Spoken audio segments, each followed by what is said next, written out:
time morning, I update my diary for a while. So, I'm like, the clean on my eye and all this kind of apologies. Um, life just, life is great, boy, and the joy of the Lord is so real. You know, I remember the first time I went to church in Shekinah, I was like, nah, boy, them fake, boy, them just pretending, them just doing a dance, and boy, like I put my foot in my mouth. No, I be doing the dance, you know. I be doing the dance more than them.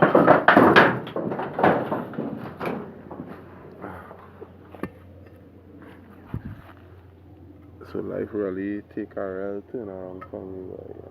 And like, it's supposed to be like a 180. They say, but a 360 for me, because I remember this place. I remember this place, you know. Before 13, before that age where you start masturbating and sex being a big thing in your life, I remember this place, being happy, just being happy. But that time I used to go up on top of the cashew tree every evening, by the way I grew up in Tunapuna, and I didn't know it, but it was spending time with God, I couldn't say that then, but now thinking about it, now just this moment, it was spending time with God. I don't know, but every evening I used to move away from me, climb up that cashew tree, sit down on my favorite branch, listen to my mother sing songs and then whistle the words she don't know, and just talk to God and think, you know, tell him my dreams, my aspirations. And that's when I was real young.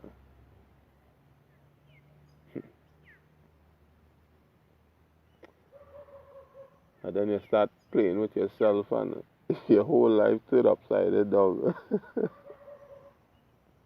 Then I remember coming back because like sex wasn't that great. And I remember coming back to that place and wondering like why everybody why everybody so off, and why the massive so off, why we so off, you know. So I came back in that place and then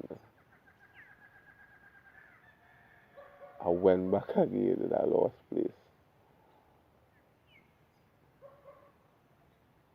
But when I went back the second time, it was like I choose to went back, you know, because since the flesh they bugging you, hey, this might feel good and thing, and I went back, and I went back worse, you understand?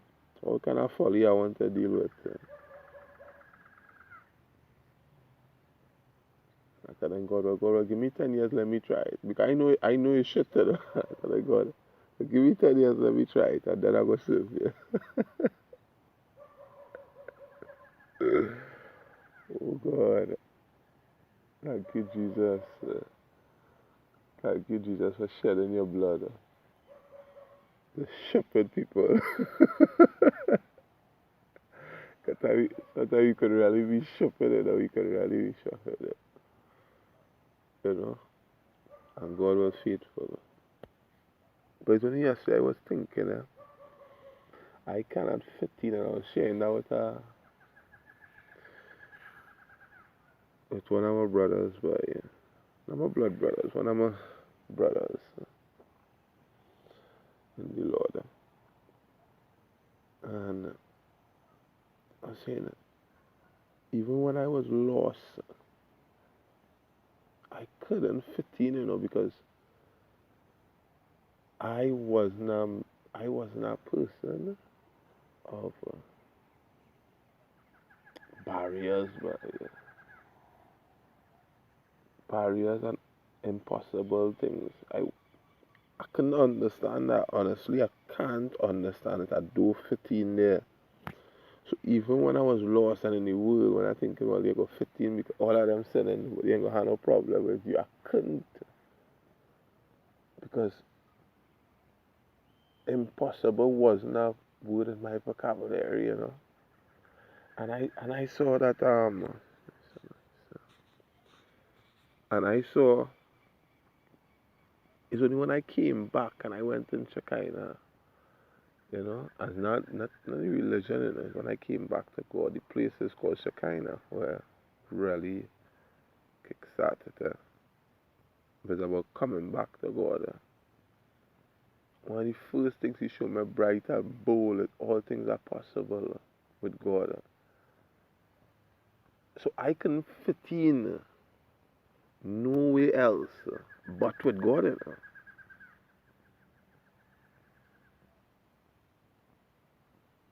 I was out of place in my family, out of place at work, you know, out of place in my sin. I was always out of place because it wasn't for me, but you know. So I want to know how much people out of place because it's only God is for them. Only God. It had nothing else.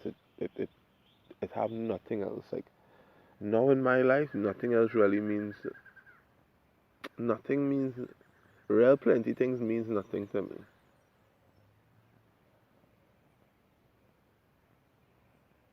You know? But everything means everything to me. This madman vibes. This why I don't say it there. This a God thing, but this a you and God thing. And watch me. It's like I understand the practical people. I understand the practical things, but that is not for me. That is not for me.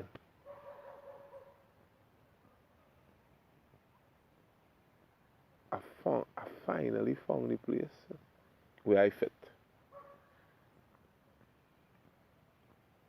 and it's awesome. It's awesome. It's real awesome.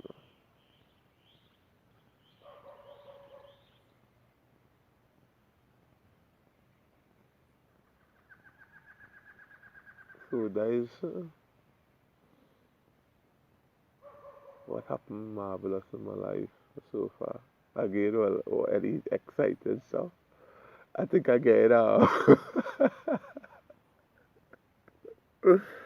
I think probably I get accustomed to small miracles. Or to big miracles, they're gonna look small enough.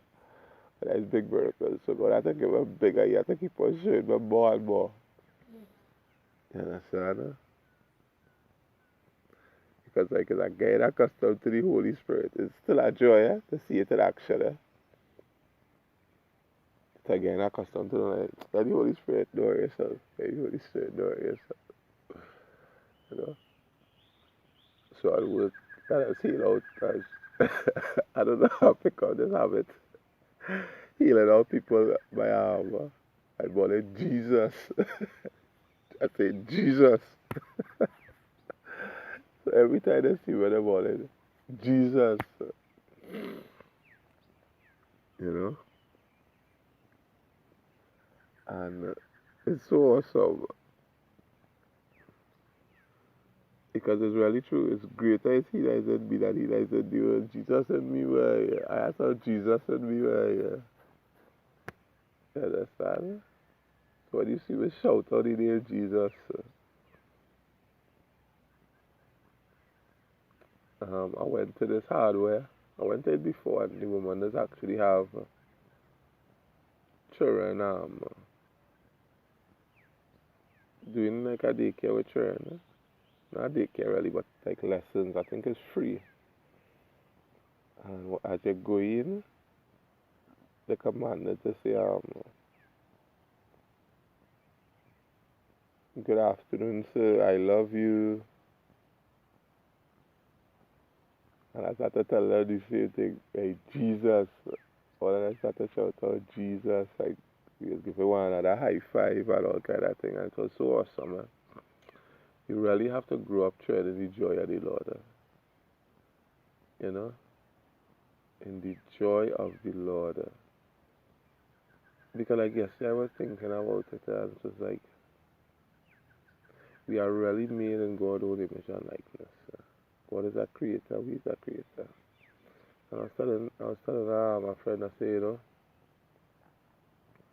don't have sex, you want to go and sleep too. You understand? When God done do his creation, he went and take a rest. He was like, yeah, man, that's satisfied. So he knew the joy of creating.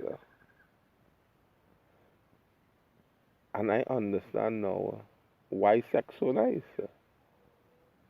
'Cause it's a creative process.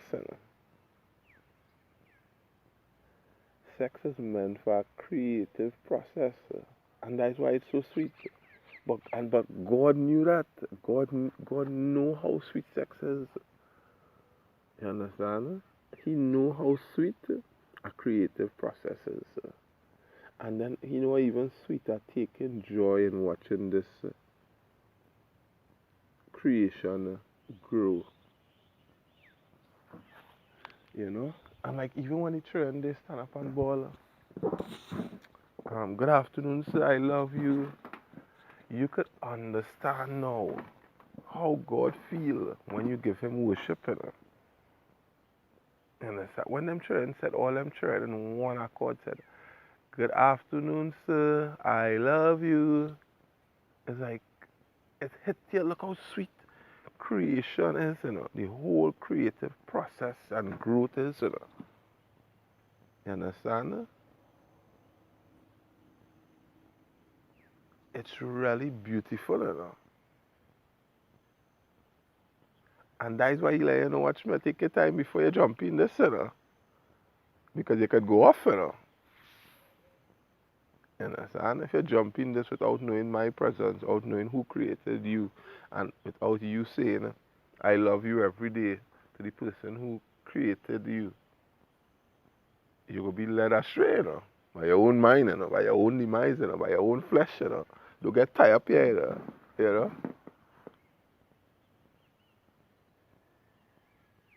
And more every day I realize it. Even with sin in our life, it's like a creative process, you know?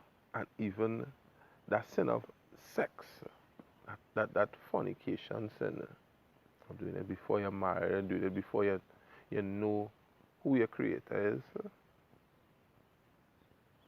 is so dangerous because, all right, I start masturbating at 13, and I couldn't stop that until I actually find God when I was 30. You understand? But from the time you do it, it's like the process of birth again too. So you go in a corner and you start finding out about yourself, aka masturbation. And then when it's done and you create the end product, you understand? You clean up yourself and you try to hide yourself.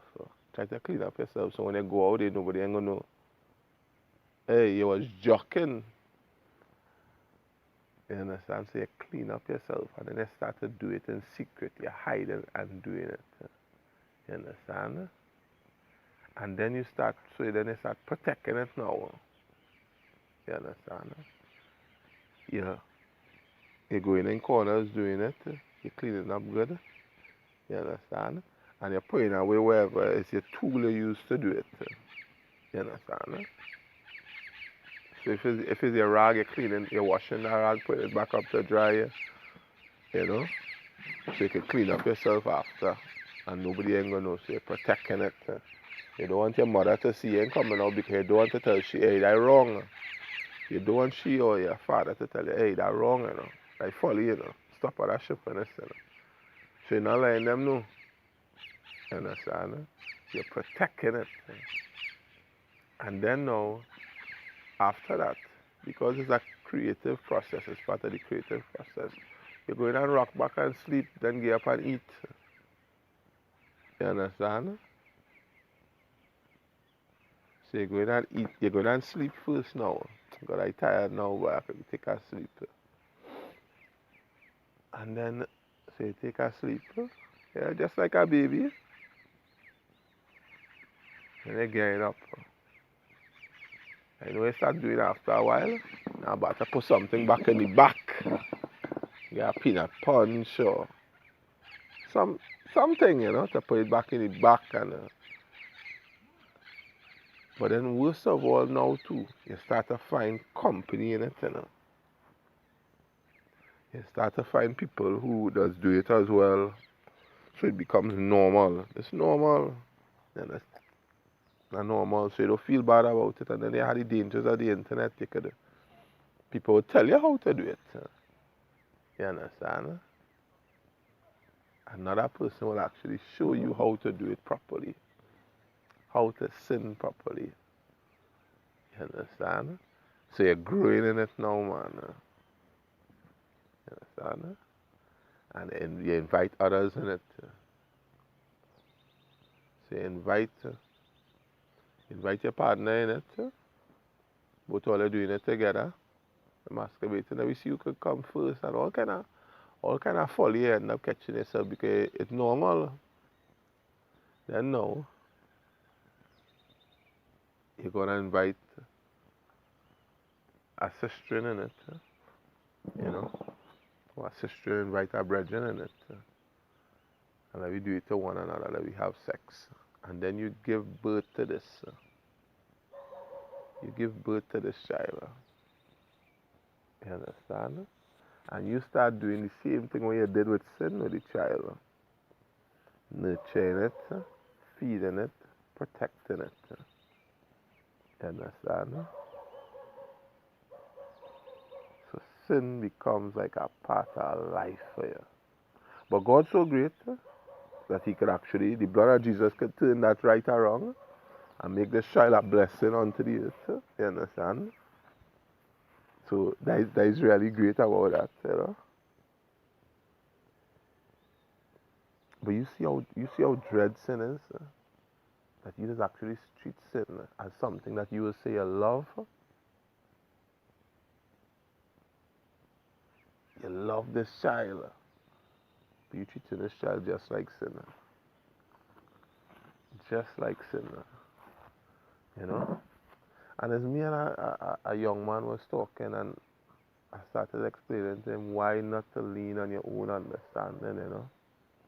He was telling me he ain't gonna make certain mistakes in his life because he find it wrong. I say, okay, so he find it wrong. And I was telling him, I said, that's dangerous. I said, have big men who encourage you in the certain to steal and rob and all these kind of stuff. So they leaning on the understanding, And so it's not like with age brings that great amount of wisdom if you're leaning on your own understanding, The Bible brings wisdom. That is your manual book to know how to actually live in this body and live in this world what God created. You have to get your manual book or then you're spinning top in mud. And we was real talking. We spent the whole 2 hours just chatting away, But it's good to chat because sometimes it's like you hearing the word over. When you say it to somebody else, don't forget it's only the person getting strong off of the word. There's power in that word. There's power in the word of God, but Because you getting strong that way, That's amazing, You telling somebody about the word, you're telling somebody about the love of Christ, you're telling somebody about God, the Father. You're telling somebody about the Holy Spirit. And no matter if it's new or old to you or you understand, you growing off it, it's strengthening you, So now you understand. Now I gain a revelation that, oh, so that's why you have to be a brother's keeper and love thy neighbor as I love thyself. You understand? Because if you love them, you go wash them with the word. You go love them up with the word. You understand? You go correct them with the word. But whilst you doing it, don't forget that you ain't getting love up to, You ain't getting corrected to, You ain't getting big up to, You grow into it, And you can be like whoever you are. You grow into it because while you're doing it, it's like the Holy Spirit doing something, giving you revelations and even more understanding and more depth and more joy of it. You understand? It's awesome. It is so awesome, boy.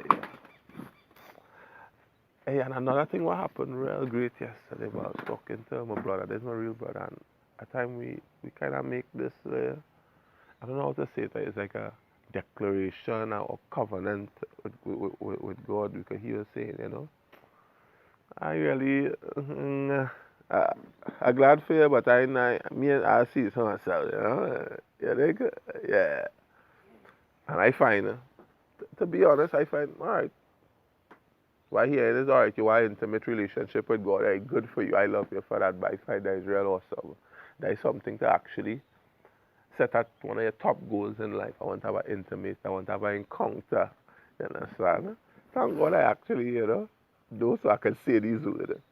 Encounter and intimate relationship. I can explain it that way.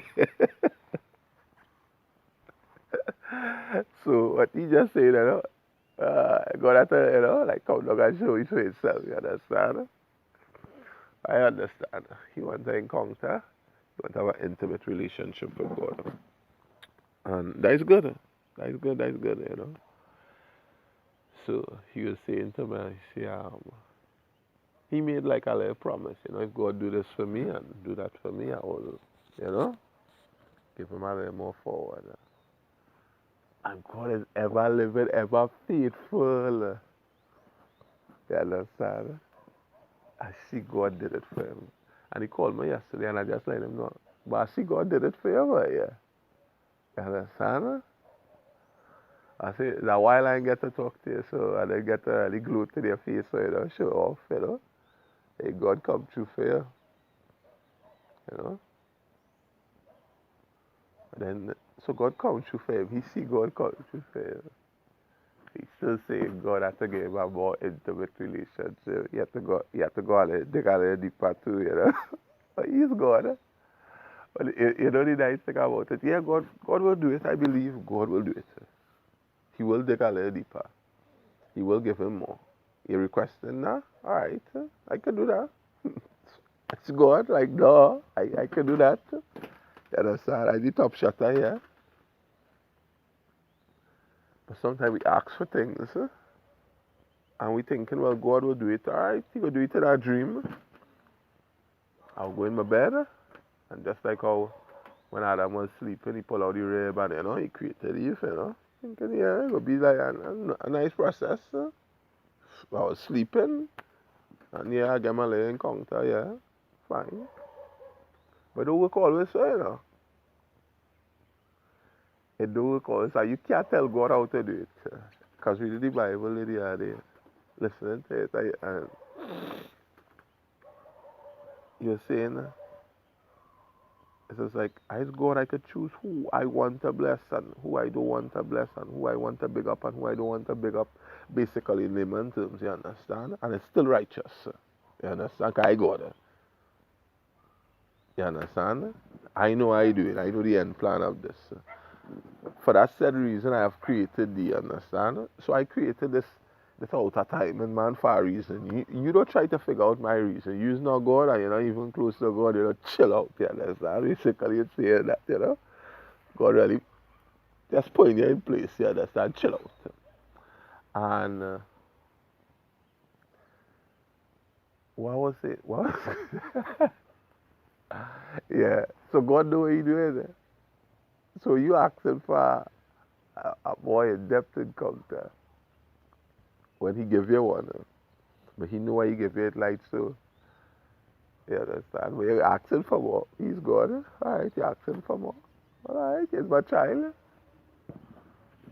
And he do so boom. And he put you in that jail cell. I call it that, my brother, you know. But all these places you meet God, you know. And if you look back in the Bible, you know, or boom, you know, you're in a hospital bed. You understand? You could watch me sometime to give you those huge revelations and stuff. You have to pat you down now. Because sometimes you're not ready to pat down now. You're still on the practicalities of life and you have to study this and worry about your children and our bills to pay. You know, and it will be like, if I tell you these kind of things, it'll be like, Alistair, you have a parent at stake. You understand? So you don't understand. You could be unreasonable and you know, just going on the hype of the situation, you know. God just pat you down sometimes to restore what you're asking for. You understand? You can't tell him how to be God. That's basically it. You understand? So I know he asking for more, but you can't tell God how to be God. In that he might turn up a whole situation to answer that thing for you. You know? You want more? He might turn up your whole life to give you more, you know. You understand? But you wouldn't see the end result, you know. He know the end result, so he know it's good for you. But the process for you might be real hard. So you really have to guard your tongue and your mind, and you know, you really have to guard it and be careful what you're asking for. And what I realize too, when you're making these covenants with God, don't figure God that here, you know, that God love each other, you know. Don't be making no covenant so you can't keep your end, you know. You know? That that that dangerous, you know. You understand? Yeah. Don't be making no covenant. I'm playing you and holding up to your part of the bargain, you know. You know? I talking to God and I'm actually telling him I go serve him, but give me 10 years in sin. What? When I read in Romans say what? God will leave you to like your own device. Like you go through the folly of your mind. You like shopping here. Oh gosh. I don't really I was listening to it. But I don't really go and read it and underline it, but yeah. Romans say you have to they will let you go astray, you know. You're playing shopping. So he leave me. He didn't leave me, but he was still there. The Holy Spirit was still there protecting that, you know. Knowing that it's 10 years, he go come back here. There's the covenant here. What? Like 29, he's 30. Alright. That pointing it out now, but yeah. Hey, your time coming to an end, you know. Playing shopping. This is how you have to walk, you know.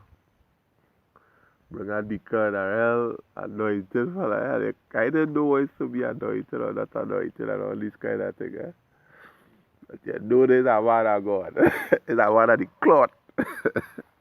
And you want to work in it, man, every day. And I'm watching it and I'm seeing it, eh? But sin so. Sin dread, you know.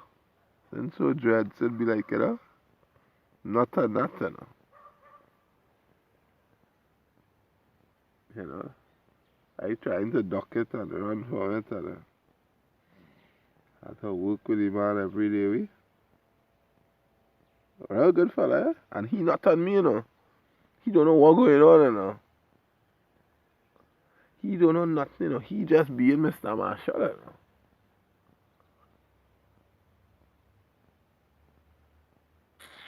But then when I saw his wife, boy, beautiful human being, boy, in ways and hearts and in the flesh, in terms of how she looked, boy, and I seen it. Yeah, brother, boy. You out, but fully kind of way. You know, I saw his wife when I said it. Okay, still in the flesh, but yet still a kind of, you know it, you know. You understand? Me ain't reading no Bible, eh? All my little Bible knowledge is from 7 Days Adventist. Cause we used to go at church down so and in the Jehovah Witness, that's why I know the stories of the Old Testament. So it's like, you know, because them had this big orange book or yellow book boy, with Bible stories, which does give you image and all these kind of things. It's real great for children. And so you're knowing the Bible in that sense, you know. I know the 7 days there's really kind of give you verses, you know, read your verses and stuff. So it worked together. All things work together for the good for those who love the Lord. So hear me now. When I saw his wife, I run by him. I said, Mr. Marshall, Mr. Marshall. And now see it. Seek ye first the kingdom of God and righteousness, and all shall be added.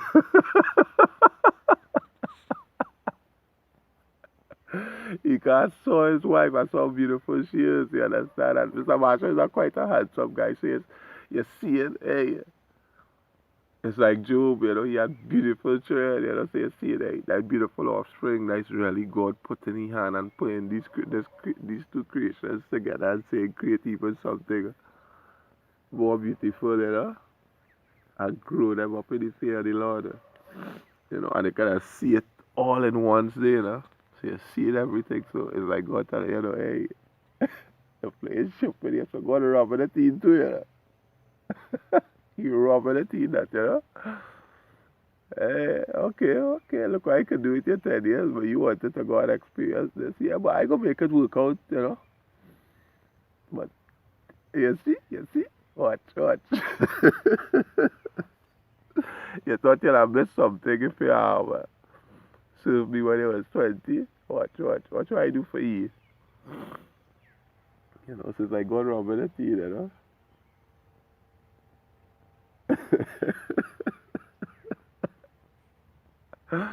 Oh, so, and then he started.